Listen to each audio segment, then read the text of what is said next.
Salut à tous et bienvenue, vous êtes avec David du site vivonpêche.com et aujourd'hui je vous ai préparé un petit unboxing AliExpress et c'est des accessoires en fait si vous voulez. Il y en a plein qui arriveront normalement dans la semaine et la semaine prochaine. Voilà, on va commencer de suite par le fluorocarbone de la marque Castking, alors que j'ai déjà ouvert parce que je l'ai reçu la semaine dernière. Voilà, donc du coup lui il est déjà ouvert par contre, mais les autres ne sont pas ouverts. Et ça, je tenais tout simplement à vous dire que c'est du 100% fluo, d'accord. Il y a écrit coated sur le côté, coated ça veut dire enrobé, mais d'après le vendeur c'est du 100%, donc voilà, on va le tester d'ailleurs à la vidéo. Je sais pas, pour ceux qui connaissent peut-être l'astuce avec le briquet, quand on brûle du nylon, il brûle jusqu'au bout, enfin je vais vous montrer ça. On va de suite procéder à l'unboxing. Alors ça, au toucher, normalement c'est la fameuse pince que j'ai commandée, je pense, ouais. Ça y ressemble en tout cas.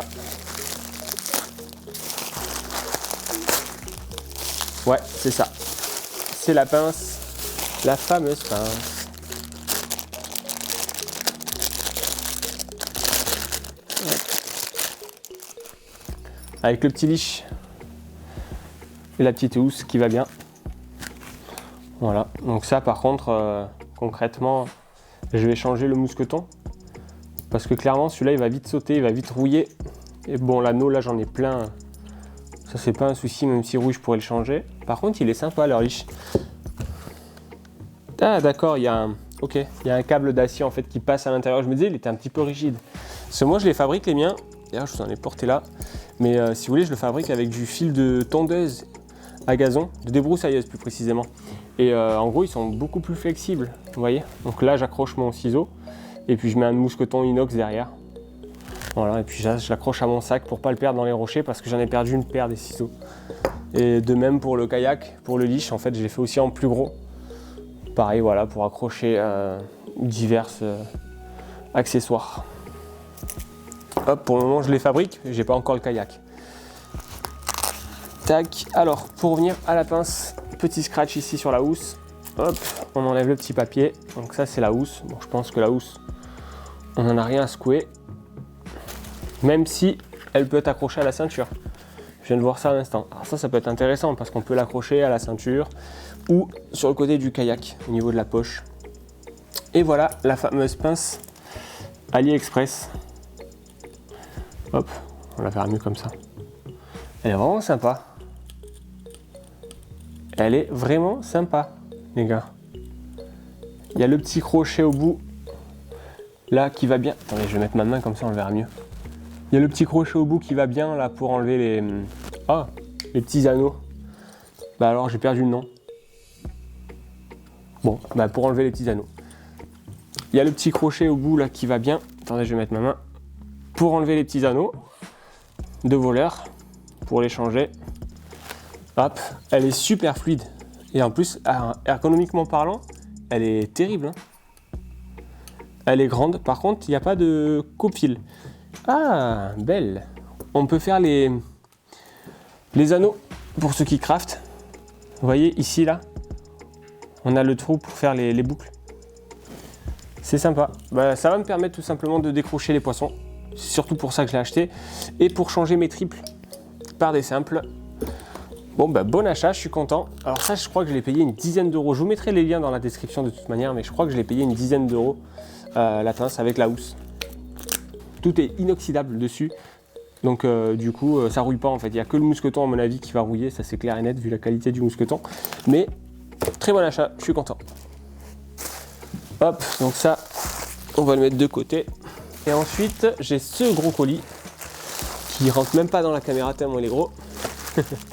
Alors ce gros colis, je pense savoir ce que c'est. C'est le fameux fanion du kayak que j'avais dit ne pas faire et ne pas montrer en vidéo. Mais finalement, je vais le faire parce que ça peut intéresser des gens.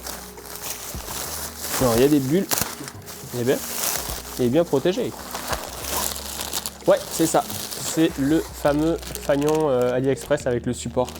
Donc ça, c'est pour la pêche en kayak. Hop. Il est bien protégé. Tac. On va tout déballer là. Le petit drapeau que je n'utiliserai pas moi personnellement, ou alors peut-être que je le mettrai au-dessus et puis je mettrai le mien dessous. J'en ai fait, si vous voulez, faire un sur mesure et surtout personnalisé avec le site viveenpêche.com. Et il est beaucoup plus grand, il est en 30 par 20, tandis que là, vous voyez, il est vraiment petit, quoi. Voilà, ça c'est vraiment petit, donc je sais pas si ça suffit pour être vu de loin. Le petit support, tac, complet, je sais pas comment on le met. Ah oui, ça se visse, bon pour moi. Tac, le petit support qui est ici. Hop, voilà, à visser. Et enfin le mât. Ah bah d'ailleurs c'est le même système que les toiles de tente ou que les mâts que je mets au boulot avec les fameux drapeaux de kitesurf que je mets à l'extérieur. Donc ouais, il y a un bon mètre. Il y a un bon mètre. Ok, bon. Et si on met le fanion, est-ce que ça fait quelque chose de joli? Enfin, même si c'est pas fait pour être joli, hein, c'est fait surtout pour être vu et ne pas se faire scratcher par les petits foufous de la gâchette qui sont sur l'eau. Voilà le petit fanion. Bon, je ne peux pas vous le montrer entièrement parce qu'il ne rentrera pas dans la caméra.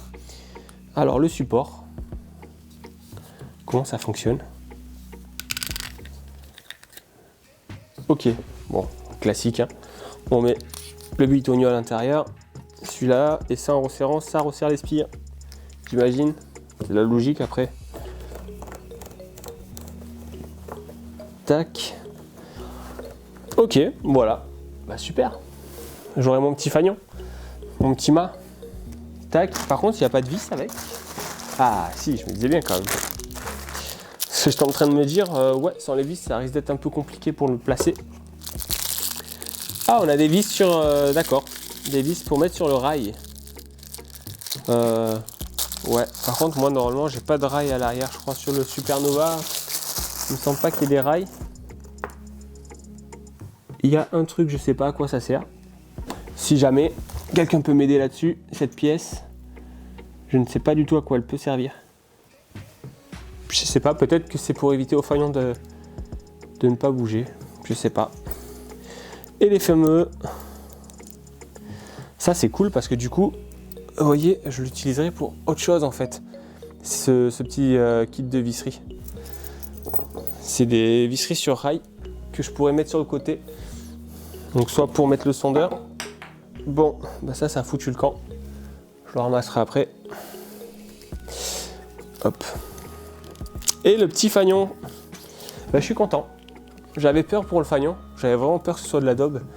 Et puis finalement, je suis super content.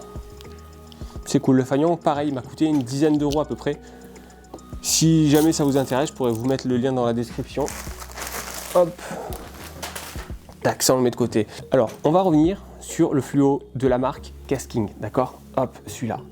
On va le tester à l'abrasion, c'est-à-dire qu'on va le brûler et puis on va voir si c'est du nylon ou pas. Alors c'est simple, pour ça il y a une petite astuce en fait, c'est quand on va brûler le fluo, la flamme va s'arrêter quelques millimètres après, tandis que le nylon en fait ça va continuer et se consumer un petit peu comme une mèche de bougie. Alors pour ça, j'ai bien évidemment pris du nylon Caperlan de chez Decathlon hein, que j'utilise pour faire mes mitraillettes, que j'ai depuis un moment d'ailleurs.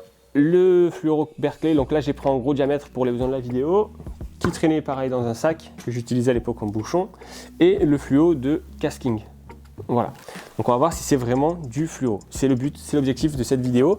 Bien que à la base c'était un unboxing, je vais par la même occasion vous faire le test. C'est parti. Pour rappel, c'est le fameux Caperlan de Decathlon, et là vous allez voir que quand je vais le brûler, en fait, il va se consumer, d'accord? La flamme va faire le même effet qu'une mèche de bougie. Regardez. Attendez, je ne l'ai pas assez allumé, pardon. Hop, regardez. Je suis obligé de souffler pour arrêter l'abrasion. Sinon, c'est la brûlure assurée. Hop. Voilà, donc ça c'est pour le nylon. Vous voyez qu'il a bien brûlé. Maintenant, on va passer au fluorocarbone de la marque Berkeley. Tac. Alors, j'ai pas réalisé ce test avant, donc je ne sais pas si le fluo Kasking c'est de la mouise ou pas. Vous voyez. Donc autant je vais être déçu juste après ce petit test, autant pas du tout. J'ai pas regardé d'ailleurs sur internet si quelqu'un l'avait fait. Donc voilà. Alors, tac. J'essaie de mettre le fil bien droit.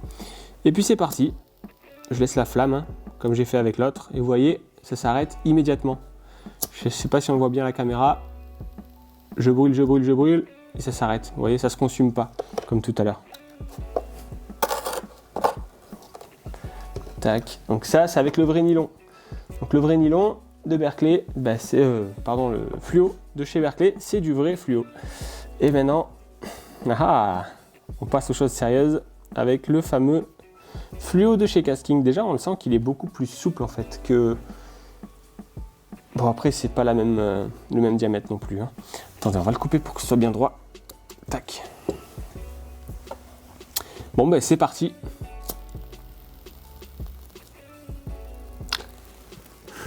Eh bien, vous savez quoi? C'est pas du vrai fluo, c'est bien du Coted. Voilà. Ben voilà, je suis déçu.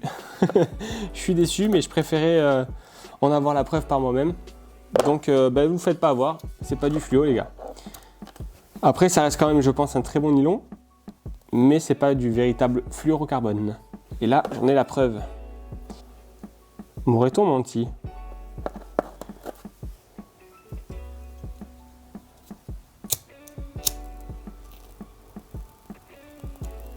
Non. Ok, bon, ben voilà.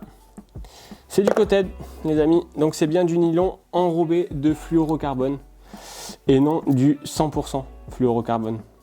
Voilà, donc le vendeur m'a menti, a priori, ou alors il n'a pas compris la question, ce qui n'est pas impossible non plus, je ne vais pas l'accuser à tort. Mais en tout cas ici, on n'est pas sur du 100% fluorocarbone comme le Berkley. Voilà, celui-là c'est du vrai, celui-là c'est du faux.